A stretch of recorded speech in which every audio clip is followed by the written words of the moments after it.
ব্যান্ডেল বা হুগলি ইমামবাড়া পশ্চিমবঙ্গের একটি অত্যন্ত গুরুত্বপূর্ণ ঐতিহাসিক এবং ধর্মীয় স্থান। এটি মূলত শিয়া মুসলিম মসজিদ এবং সম্মেলন কেন্দ্র।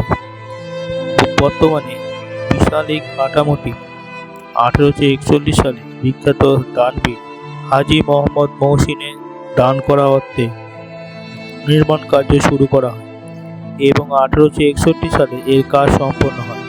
তবে এরও আগে 1717 সালে আগা মোতাহা নামে একজন পারস্য বণিক এখানে একটি ছোট ইমামবাড়া তৈরি করেন। হাজী মহসিন তার সমস্ত সম্পত্তি একটি ট্রাস্টের নামে দান করে দিয়েছিলেন, যার থেকে এই বর্তমান ভবনটি তৈরি করা হয়। এটি একটি দোতলা ভবন, যার মাঝখানে একটি বিশাল খোলা চত্বর এবং ফোয়ারা রয়েছে।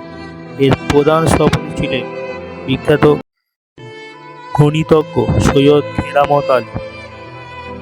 ইমামবাড়ায় প্রবেশদ্বারের ওপরে একটি বিশাল ঘড়ি আছে। এই ঘড়িটি লন্ডনের বিগ বেনের অনুকরণে তৈরি এবং একে বিশ্বের দ্বিতীয় বৃহত্তম ঘড়ি হিসাবে মান্যতা দেওয়া হয়। ঘড়িটির দুটি ডায়াল এবং 3টে বড় ঘন্টা রয়েছে। এই টাওয়ারের শীর্ষে পৌঁছাতে 152টি সিঁড়ি অতিক্রম করতে হয়। ইমামবাড়ার ভেতরে মার্বেল পাথর এবং বেলজিয়ামের ঝাড়বাতি দিয়ে খুব সুন্দর কারুকার্য করা রয়েছে। ভবনের পিছন দিকে একটি প্রাচীন সূর্য ঘড়ি দেখতে পাওয়া যায়। ইমামবাড়ার ঠিক পেছনের অংশে এই মহান দানবীর হাজী মহসিনের সমাধি অবস্থিত। এরপরে আপনারা কিভাবে এই ব্যান্ডেল ইমামবাড়া বা হুগলি ইমামবাড়া দর্শন করতে যাবেন?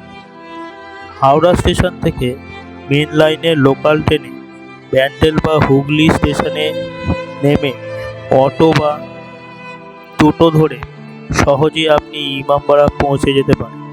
এছাড়া পশ্চিমবঙ্গ পর্যটন বিভাগের মাধ্যমে হুগলি জেলার ঐতিহ্যবাহী স্থানগুলো আপনি ভ্রমণ করতে পারেন। তো এইটুকুনি ছিল হুগলি ইমামবাড়া বা ব্যান্ডেল ইমামবাড়ার সংক্ষিপ্ত ইতিহাস। যদি এই ভিডিওটা আপনাদের ভালো লেগে থাকে, আপনারা চ্যানেলটাকে লাইক করবেন, কমেন্ট করবেন এবং সাবস্ক্রাইব করবেন এবং পাশে থাকা বেল আইকনটা ক্লিক করে দেবেন, যাতে যখনই আমি কোনো নতুন ভিডিও আপলোড করব তার ইনস্ট্যান্ট নোটিফিকেশন আপনারা পেয়ে যাবেন। সকলকে অনেক ধন্যবাদ।